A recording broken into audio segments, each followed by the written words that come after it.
Compte rendu du Conseil des ministres du 18 septembre 2024. Le Conseil des ministres s'est réuni ce mercredi 18 septembre 2024 sous la présidence de son Excellence M. Faure Essozomna Gnassingbé, président de la République.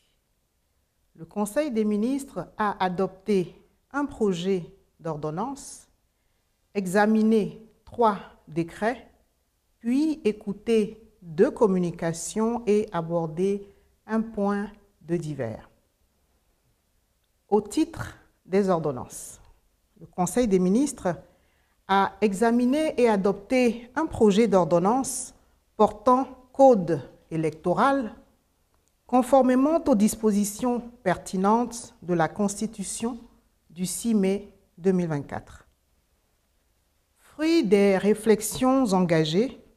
pour améliorer le cadre électoral dans notre pays, en tirant les leçons de l'organisation des différents scrutins au cours des dernières années et en se conformant aux évolutions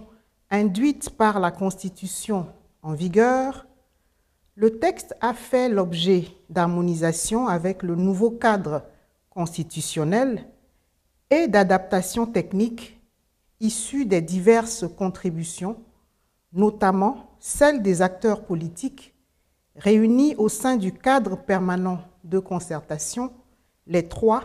et 17 septembre 2024 à Lomé. Ce projet d'ordonnance portant code électoral permet donc de remédier aux insuffisances relevées dans le texte précédent et de respecter les nouvelles exigences en matière électorale en se fondant sur les dispositions transitoires de la Constitution relatives à la mise en place des institutions de la Ve République. Au titre des décrets, le Conseil des ministres a examiné et adopté un décret portant création, attribution, organisation et fonctionnement des postes comptables des matières dans les ministères et institutions de la République, ainsi que dans les autres organismes publics. Dans le cadre des mesures législatives et réglementaires visant la modernisation des finances publiques dans notre pays et l'assainissement de la gestion du patrimoine non financier de l'État et des organismes publics, le Togo a adopté plusieurs textes, et notamment la loi organique relative aux lois de finances en 2014 et le règlement général sur la comptabilité des matières en 2016. Aujourd'hui, après l'élaboration des textes d'application et le recensement des matières de l'État, il est nécessaire de poursuivre la réforme en procédant, entre autres,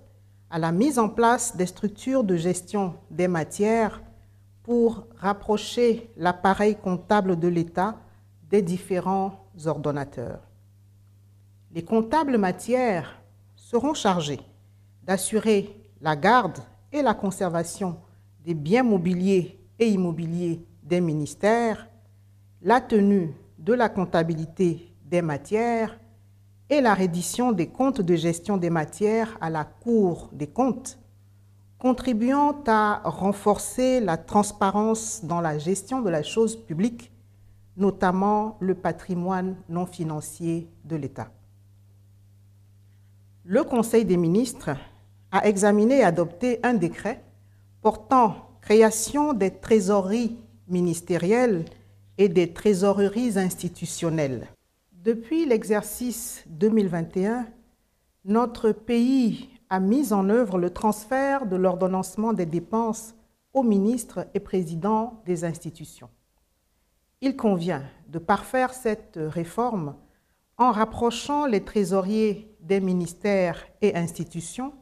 afin de faciliter et d'accélérer les paiements des dépenses engagées par les ministères et les institutions et de tenir une comptabilité au plus près de l'ordonnateur. Le texte adopté ce jour crée des trésoreries auprès de chaque ministère et institution de la République. Le Conseil des ministres a examiné en première lecture un décret fixant les modalités de production des manuels scolaires. Le texte vise à opérer une réforme de la politique du livre à travers une stratégie de production permettant d'assurer un approvisionnement adéquat en manuels scolaires et un accès équitable dans tous les établissements scolaires en tenant compte des besoins spécifiques des apprenants.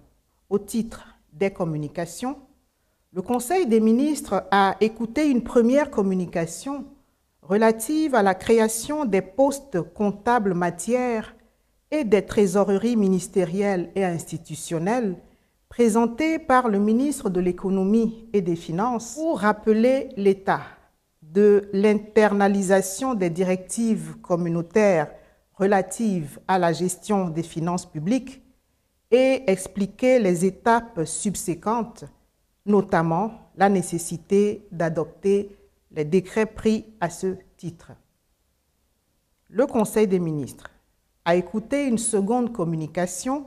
relative à la rentrée scolaire 2024-2025, conjointement présentée par le ministre des Enseignements primaires et secondaires et le ministre de l'Enseignement technique, de la formation professionnelle et de l'apprentissage. Elle a relevé que grâce aux mesures mises en œuvre pour une année scolaire efficace, efficiente et en toute sérénité, la rentrée scolaire 2024-2025 a été effective sur toute l'étendue du territoire. Pour la nouvelle année scolaire, les dispositions continueront d'être prises ou renforcées pour une éducation de qualité avec, entre autres, le recrutement de plus de 4 000 enseignants, l'accroissement des capacités d'accueil, la distribution de manuels scolaires et l'extension de la formation en alternance. Pour ce qui est des mesures d'accompagnement d'ordre social, outre la poursuite de la couverture sanitaire, la fourniture de repas dans le cadre du programme des cantines scolaires sera maintenue et progressivement étendue aux établissements éligibles. Le chef de l'État a instruit les membres du gouvernement de renforcer les synergies d'action afin que tous les départements puissent contribuer à l'atteinte des objectifs communs. Au titre des divers,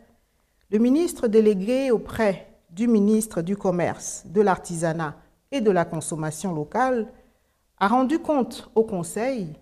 des préparatifs des activités au titre du mois du consommé local en octobre, dont le lancement officiel aura lieu ce jeudi 10 octobre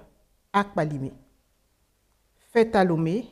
le 18 septembre 2024, le Conseil des ministres.